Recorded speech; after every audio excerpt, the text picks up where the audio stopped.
ಬೆಂಗಳೂರಲ್ಲಿ ನವವಿವಾಹಿತೆ ಆತ್ಮಹತ್ಯೆ ಪ್ರಕರಣಕ್ಕೆ ಟ್ವಿಸ್ಟ್ ಸಿಗ್ತಾ ಇದೆ. ಇಲ್ಲಿ ಮೃತ ಗಾನವಿ ಪೋಷಕರ ವಿರುದ್ಧವಾಗಿಯೇ ಎಫ್ಐಆರ್ ದಾಖಲಾಗಿದೆ. ಗಾನವಿ ಪತಿ ಸೂರಜ್ ಆತ್ಮಹತ್ಯೆ ಸಂಬಂಧವಾಗಿ ಎಫ್ಐಆರ್ ಆಗಿರೋದು ನೋಡಿ. ಇಲ್ಲಿ ಈಗ ಈ ಕಡೆ ಗಾನವಿನೂ ಬದುಕಿಲ್ಲ, ಈ ಕಡೆ ಸೂರಜ್ ಕೂಡ ಬದುಕಿಲ್ಲ. ಗಾನವಿ ಮತ್ತು ಸೂರಜ್ ಕೆಲವು ತಿಂಗಳುಗಳ ಹಿಂದೆ ಮದುವೆ ಆಗಿದ್ದಂಥವರು, ಶ್ರೀಲಂಕಾಗೆ ಹೋಗಿರ್ತಾರೆ ಹನಿಮೂನ್ಗೆ ಅಂತ ಹೇಳಿ. ಆ ಸಂದರ್ಭದಲ್ಲಿ ಮಧ್ಯಕ್ಕೇನೆ ಹನಿಮೂನ್ ಮಧ್ಯದಲ್ಲಿಯೇ ಇವರಿಬ್ಬರು ವಾಪಸ್ ಬಂದಂಥವ್ರು. ಬಂದ ಮೇಲೆ ಈ ಕಡೆ ಗಾನವಿ ಸ್ಯೂಸೈಡ್, ಇದಾದ ಮೇಲೆ ಗಾನವಿ ಪೋಷಕರ ಕಡೆಯಿಂದ ಸೂರಜ್ ಮತ್ತು ಸೂರಜ್ನ ತಂದೆ ತಾಯಿ ಸಂಬಂಧಿಕರ ಮೇಲೆ ಆರೋಪ. ಸೂರಜ್ ಹಾಗೆ, ಸೂರಜ್ ಹೀಗೆ, ತೀರಾ ಆತ ಪುರುಷನೇ ಅಲ್ಲ, ಈ ಮಟ್ಟದವರೆಗೂ ಕೂಡ ಒಂದಷ್ಟು ಚರ್ಚೆಗಳಾದವು, ಆರೋಪಗಳು ಬಂತು, ದೂರುಗಳು ದಾಖಲಾದವು.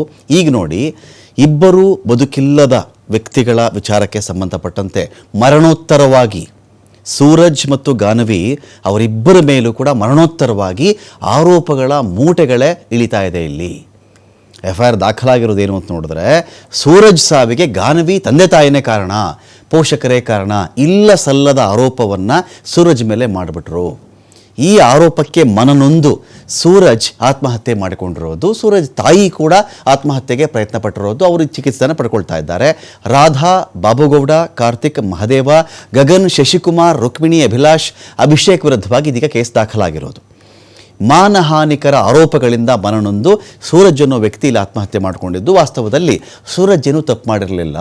ವಿಷಯ ಅಸಲಿ ಏನು ಅಂತ ಈ ದೂರಿನಲ್ಲಿ ಅವ್ರು ಹೇಳಿರೋದು ಏನು ಅಂತ ಹೇಳಿದ್ರೆ, ಹನಿಮೂನ್ನಿಂದ ವಾಪಸ್ಸಾದಾಗ ಗಾನವಿ ತನ್ನ ಗಂಡ ಪುರುಷ ಅಲ್ಲ, ಹಾಗಲ್ಲ, ಹೀಗಲ್ಲ, ಏನೇನೋ ಒಂದಷ್ಟನ್ನು ಹೇಳಿ ಆರೋಪಗಳನ್ನು ಮಾಡಿದ ಮೇಲೆ ಆಕೆ ಸೂಸೈಡ್ ಮಾಡಿಕೊಂಡ್ಳು ಅಂತ ಒಂದು ಆರೋಪ ಇದೆ. ಇದು ನಿಜವಾ ಅಂತ ಚೆಕ್ ಮಾಡಿಕೊಂಡಾಗ ಆ ಥರ ಏನೂ ಇರಲಿಲ್ಲ.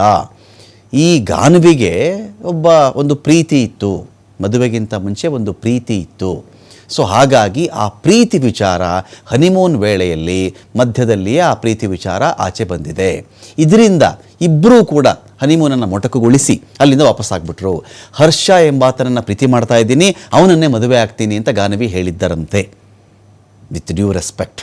ಹೀಗಾಗಿ ಕೂಡಲೇ ಹನಿಮೂನಿಂದ ಇವರಿಬ್ಬರು ಅರ್ಧಕ್ಕೆ ವಾಪಸ್ ಆಗಿಬಿಡ್ತಾರೆ. ಆದರೆ ವಿಚಾರವನ್ನು ಮುಚ್ಚಿಟ್ಟು ಸೂರಜ್ ಮೇಲೆ, ಈ ವಿಚಾರಕ್ಕೆ ಇವರು ವಾಪಸ್ ಬಂದ ಮೇಲೆ ಇದನ್ನೇ ದೊಡ್ಡ ವಿಚಾರ ಮಾಡಿ ಕಡ್ಡಿನ ಗುಡ್ಡೆ ಮಾಡಿ, ಸೊ ಇಲ್ಲಿ ಸೂರಜ್ ಮೇಲೆ ಇಲ್ಲ ಸಲ್ಲದ ಆರೋಪ ಮಾಡಿದ್ರು. ಹಾಗಾಗಿ ಆ ನಂತರದಲ್ಲಿ ಈ ಪ್ರೀತಿ ವಿಚಾರ ಅದು ಇದು ಅಂತೆಲ್ಲ ಬಂದಾಗ ಒಂದಷ್ಟು ಮನಸ್ತಾಪಗಳು ಸಹಜವಾಗಿ ಇರುತ್ತೆ. ಈ ಕಾರಣ ಗಾನವಿ ಆತ್ಮಹತ್ಯೆ ಮಾಡಿಕೊಂಡ್ರೆ ಸೂರಜ್ ಮೇಲೆ ಇಲ್ಲ ಸಲ್ಲದ ಹೇಳಿಬಿಟ್ರು, ಅವ್ರ ಮನೆಯವ್ರ ಮೇಲೆ ಇಲ್ಲ ಸಲ್ಲದ ಹೇಳಿಬಿಟ್ರು. ಇದಕ್ಕೆ ಸೂರಜ್ನ ಇವತ್ತಿನ ಸಾವಿಗೆ ಗಾನವಿಯ ಸಹೋದರರು, ಗಾನವಿ ಫ್ಯಾಮಿಲಿಯವರು ಕಾರಣಕರ್ತರು. ಇದು ಸಾಲದು ಅಂತ ಇದೇ ಗಾನವಿ ಸಹೋದರರು ಸೂರಜ್ಗೆ ಜೀವ ಬೆದರಿಕೆ ಹಾಕಿದ್ರು, ಲೈಫ್ ಥ್ರೆಟ್ ಮಾಡಿದ್ರು. ಅವ್ರಿಗೆ ಎಲ್ಲ ವಿಚಾರಗಳಿಂದ ಮನನೊಂದೇ ಸೂರಜ್ ಆತ್ಮಹತ್ಯೆ ಮಾಡಿಕೊಂಡಿರೋದು ಅಂತ ಹೇಳಿ ದೂರಿನಲ್ಲಿ ಉಲ್ಲೇಖ ಮಾಡಿರೋದು ಸೂರಜ್ರ ಅತ್ತಿಗೆ.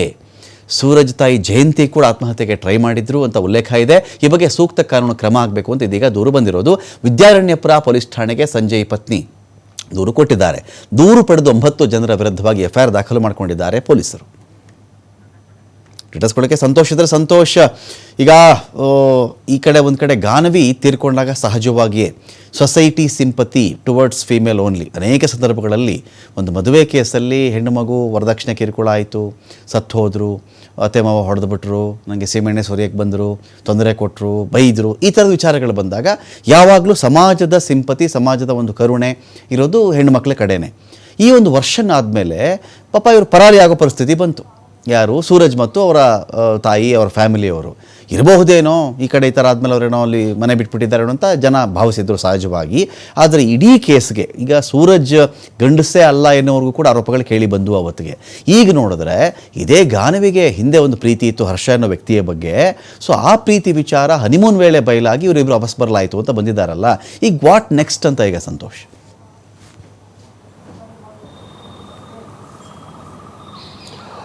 ರಮಕಾಂತ್, ಸಾಮಾನ್ಯವಾಗಿ ನಾವು ಹೇಳ್ತೀವಿ, ದೊಡ್ಡವರು ಹೇಳಿದ್ರು ಮೂರವ್ರನ್ನ ಅಂದರೆ ಬೇರೆಯೊಬ್ಬರ ಪರ್ಸ್ನಲ್ ಅಂದರೆ ಕುಟುಂಬದ ವಿಚಾರಕ್ಕೆ ಬೇರೆ ಯಾರು ತಲೆ ಹಾಕಬಾರ್ದು ಅಂತೇಳಿ. ಇಲ್ಲ ಅಂದರೆ ಅದರ ಹಿನ್ನೆಲೆ ಗೊತ್ತಿರಲ್ಲ ಅನ್ನೋಕ್ಕೆ ಇದೊಂದು ಉತ್ತಮ ಉದಾಹರಣೆ ಅಂತ ಹೇಳ್ಬೇಕಾಗತ್ತೆ.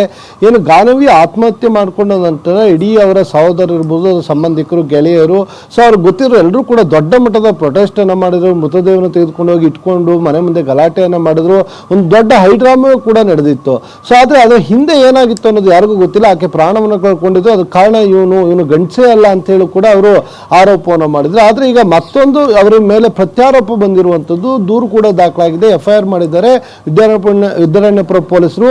ಏನು ಸೂರಜ್ ಆತ್ಮಹತ್ಯೆಯನ್ನು ಮಾಡ್ಕೊಂಡಿದ್ದಾರೆ. ಅವರ ಅತ್ತಿಗೆ ಕೊಟ್ಟಿರುವ ದೂರಿನ ಮೇಲೆ ಈಕೆಗೆ ಈ ಮೊದಲೇ ಒಂದು ಲವ್ ಇತ್ತು. ಮದುವೆ ಆದ ನಂತರ ಹನಿಮೂನ್ಗೆ ಹೋದಾಗ ಈಕೆ ಅಲ್ಲಿ ತನ್ನ ಪ್ರಿಯಕರನನ್ನೇ ಮದುವೆ ಆಗ್ತೀನಿ ಅಂತೇಳಿ ಅವಳ ಅಭಿಪ್ರಾಯವನ್ನ ಒಪಿನಿಯನ್ ವ್ಯಕ್ತ ಮಾಡಿಸಿದ್ರು. ಈ ವಿಚಾರವಾಗಿ ಇಬ್ಬರ ನಡುವೆ ಭಿನ್ನಾಭಿಪ್ರಾಯ ಆಗಿ ಅವರು ವಾಪಸ್ ಬಂದಿದ್ರು. ಆದ್ರೆ ಇದನ್ನು ಎಲ್ಲೂ ಕೂಡ ಹೇಳ್ಕೊಳಕ್ಕಾಗಿರಲಿಲ್ಲ. ಇದನ್ನ ಅಡ್ವಾಂಟೇಜ್ ತಗೊಂಡು ಆಕೆ ಎಲ್ಲಿ ಅವ್ರ ಮನೆಗೆ ವಿಚಾರ ಗೊತ್ತಾಗುತ್ತೋ ಅನ್ನೋ ಕಾರಣಕ್ಕೆ ಆಕೆ ಮಾಡ್ಕೊಂಡಿರ್ಬೋದು. ಸೊ ಆದ್ರೆ ಇಲ್ಲಿ ಎಲ್ಲೋ ಒಂದ್ ಕಡೆ ಸೂರಜ್ ಮತ್ತು ಅವ್ರ ಇಡೀ ಕುಟುಂಬವನ್ನು ಕಲ್ಪರೇಟ್ ಮಾಡಿ ಅವರ ವಿರುದ್ಧ ಪ್ರತಿಭಟನೆಗಳನ್ನ ಮಾಡಿ ಅವ್ರಿಗೆ ಅವಮಾನವನ್ನ ಮಾಡಿದ್ದಂತೂ ಕೂಡ ಸಾಕಷ್ಟು ನೋಡಿದ್ವಿ. ಆದ್ರೆ ಇಂತಹ ಪ್ರಕರಣಗಳಾದಾಗ ಯಾರೇ ಆದ್ರೂ ಕೂಡ ಕುಟುಂಬಸ್ಥರು ಕೂತ್ಕೊಂಡು ಮೊದಲು ಮಾತುಕತೆಯನ್ನು ಮಾಡ್ಕೊಳ್ಬೇಕಾಗತ್ತೆ. ಮೊದಲು ತಪ್ಪು ಯಾರ್ದಿದೆ ಅನ್ನೋದ್ರ ಬಗ್ಗೆ ಕೂಡ ಇವರಿಗೆ ಮಾಹಿತಿಗಳು ಇರಬೇಕಾಗತ್ತೆ. ಸೊ ಇಲ್ಲಿ ಒಂದ್ ಕಡೆ ನಾವು ಎರಡು ಆಯಾಮದಲ್ಲಿ ನೋಡೋದಾದ್ರೆ, ಗಾನವಿ ಅವಳ ಪ್ರೀತಿಯ ವಿಚಾರ ಅವ್ರ ಮನೆಗೆ ಗೊತ್ತಾಗುತ್ತೆ, ಈತ ಬಂದು ಅಳಿಯ ಹೇಳ್ಬಿಡ್ಬೋದು ಅನ್ನೋ ಕಾರಣಕ್ಕೆ ಈಕೆ ಆತನ ಮೇಲೆ ಇಲ್ಲ ಸಲ್ಲದ ಆರೋಪ ಮಾಡಿ ಆತ್ಮಹತ್ಯೆಯನ್ನ ಮಾಡ್ಕೊಂಡಿರ್ಬೋದು. ಇಲ್ಲ ಈತನ ಮೇಲೆ FIR ಆಗಿದೆ, ಈಗ ಆತನು ಕೂಡ ಆತ್ಮಹತ್ಯೆಯನ್ನ ಮಾಡ್ಕೊಂಡಿದ್ದಾನೆ, ಅವನ ಸಾವಿಗೆ ನೇರವಾಗಿ ಇವಳೇ ಕಾರಣ ಅಂತ ಹೇಳಿ ಇವರು ಕೂಡ ಪ್ರತ್ಯಾರೋಪ ಮಾಡಿ ದೂರನ್ನ ಕೊಟ್ಟಿರ್ಬೋದು. ಆದ್ರೆ ಎರಡೂ ಕೂಡ ಇದ್ರಲ್ಲಿ ಯಾವುದು ಸತ್ಯ ಯಾವುದು ಸುಳ್ಳು ಅನ್ನೋದು ಪೊಲೀಸರ ತನಿಖಾ ನಂತರವಷ್ಟೇ ಹೊರಬರ್ಬೇಕು. ನಿಜಕ್ಕೂ ಈಕೆಗೆ ಬೇರೆಯವ್ರ ಜೊತೆ ಪ್ರೀತಿ ಇತ್ತ, ಲವ್ ಇತ್ತ, ಈ ಕಾರಣಕ್ಕಾಗಿ ಇಬ್ಬರ ನಡುವೆ ಭಿನ್ನಾಭಿಪ್ರಾಯ ಆಗಿತ್ತ, ಗಲಾಟೆಗಳನ್ನ ಮಾಡ್ಕೊಂಡಿದ್ರ ಅಂತ ಒಂದು. ಮತ್ತೊಂದು ಕಡೆ ಈತ ಹೇಳ್ತಿರೋದು, ಇವರು ಆರೋಪ ಮಾಡಿದಾಗ ಆತ ಗಂಡಸೇ ಅಲ್ಲ, ಈಕೆನ ಸರಿಯಾಗಿ ನಡೆಸ್ಕೊಳ್ಳಿಲ್ಲ, ನಿಜಕ್ಕೂ ವರದಕ್ಷಿಣೆ ಕಿರುಕುಳವನ್ನ ಕೊಟ್ಟಿದ್ನ ಅನ್ನೋದು, ಇವೆರಡೂ ಕೂಡ ಪೊಲೀಸರ ತನಿಖಾ ನಂತರ ಸತ್ಯಾಸತ್ಯ ಹೊರಬರಬೇಕಾಗತ್ತೆ.